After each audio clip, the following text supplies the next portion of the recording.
L'heure est venue, l'heure est proche, le jugement est proche, le compte de l'homme est proche. Tout le monde est responsable de ses propres actes. Le prophète sallallahu alayhi wa sallam a dit « Comment puis-je tranquille ?» Et le propriétaire de la trompe, le gardien de la trompe, l'a élevé jusqu'à sa bouche, attendant attentivement le signal de son Seigneur. Quand la trompe sonnera, tout ce qui se trouve dans les cieux et sur la terre sera détruit, car le trémor, le bruit, la vibration, le tremblement de terre de cette heure-là est une chose immense. La création change, les montagnes volent, la terre est détruite, les bâtiments s'écroulent, tout ce que vous connaissez est en ruine, la plus catastrophique des catastrophes dans l'existence de la création, et c'est le premier coup. On l'appelle le coup de la destruction. Allah demandera « Qui reste ?» Mais personne ne répondra. « Qui reste-t-il ?» Mais personne ne répondra. Il n'y a plus rien. Allah Azza wa Jal saisit la terre et fait défiler les cieux dans sa droite et le secoue et dit « Je suis le roi. Où sont les arrogants? Où sont les orgueilleux? Où sont les hautains? Je suis le roi.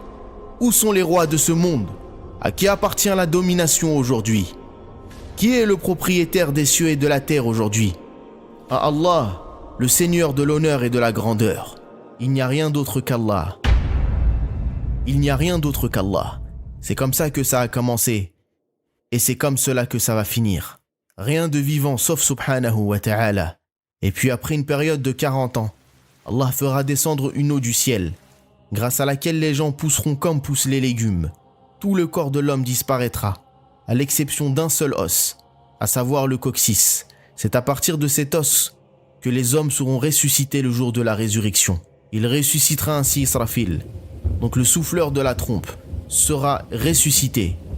Il s'élève et ensuite il dira « Souffle encore » et il soufflera encore. Ils seront debout et regarderont quand la terre se met à trembler et sort le lourd fardeau qu'elle portait, comme le corps des milliards de personnes qui sont venues et parties. Ils seront ressuscités. La terre est une terre différente. Le sol est blanc. Comment sont-ils ressuscités? Le prophète sallallahu alayhi wa sallam a dit « Pieds nus, nus, non circoncis ». Donc Aïcha radiyallahu anha a dit « Ya Rasulallah, sommes-nous nus? Les hommes seront nus. Ne se regarderont-ils pas les uns et les autres ?» Alors le prophète sallallahu alayhi wa sallam dit « Ya Aïcha, la situation est beaucoup plus importante pour que les gens se regardent les uns et les autres. Et quand ils sortent de leur tombe, il y aura l'obscurité et vous verrez certaines personnes entourées de lumière. » Ibn Mas'ud radiyallahu anhu a dit « Votre lumière dépendra de la quantité d'actes que vous avez accomplis. Certaines personnes viendront avec des lumières énormes. La lumière de certaines personnes sera suffisante, juste pour elles-mêmes. Et certaines personnes seront telles une bougie qui s'allume et s'éteint. Comme certaines personnes seront ressuscitées et ne peuvent pas se lever. Ceux qui mangent l'argent de l'usure, l'argent de la riba, ils ne pourront pas se tenir debout. Puis vous verrez une autre personne poussée par des enfants. Il a mangé leur argent, leur richesse. Ils étaient orphelins. Il leur a fait du tort. Et c'est leur situation au jour du jugement. Le soleil arrive à 1 kilomètre de la tête des hommes et il commence à transpirer. Alors certains se tiennent dans des flaques de sueur jusqu'aux chevilles, certains jusqu'aux genoux, d'autres jusqu'à la taille, d'autres encore jusqu'aux épaules. Certaines personnes seront noyées dedans, en fonction du mal qu'ils auront fait. L'humanité panique et la peur est immense, et la chaleur est insupportable, et la sueur recouvre les gens.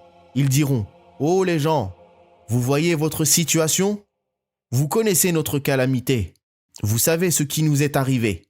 Allons trouver quelqu'un pour intercéder en notre faveur. » Ils se dirigeront vers Adam. Adam répondra « Nafsi, nafsi. J'ai mangé de l'arbre interdit et j'ai désobéi. Allez donc voir Nuh. Jamais Allah n'a été autant en colère qu'aujourd'hui. Je ne peux rien lui demander. » L'humanité tout entière se dirigera alors vers Nuh pour qu'il intercède auprès d'Allah et lui demande de commencer le jugement. « Oh Nuh, toi qui as été sauvé par Allah, intercède auprès d'Allah pour qu'il commence le jugement. » Nuh répondra « Nafsi, nafsi, j'ai déjà demandé à Dieu ce dont je n'avais pas à l'interroger, et il m'en a blâmé. Et je n'espère qu'une chose, c'est qu'il me pardonne. Allez voir donc Ibrahim. » L'humanité se dirigera alors vers Ibrahim alayhi salam. Ibrahim répondra « Nafsi, nafsi, j'ai menti 3 fois. Allez voir Moussa. » Moussa dira Nafsi, Nafsi, j'ai tué un homme. Allez voir donc Isa. Isa alayhi salam répondra Nafsi, Nafsi, allez voir Muhammad, un serviteur auquel Allah a pardonné tous les péchés. Puis l'humanité se dirigera vers Muhammad sallallahu alayhi wa sallam qui répondra Ana laha, elle est pour moi l'intercession.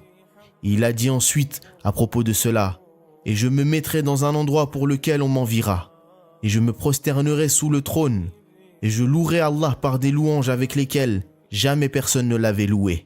Il me répondra Lève-toi Muhammad, parle, on t'écoutera. Intercède, tu seras exaucé. Demande et tu obtiendras. Et je dirai Tu m'as promis l'intercession.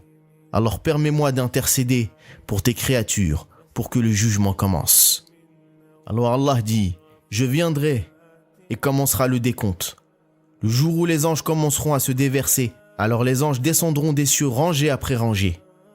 Formation après formation, groupe après groupe sur cette terre plate, une création si grande, si immense, que l'humanité sera hypnotisée par eux.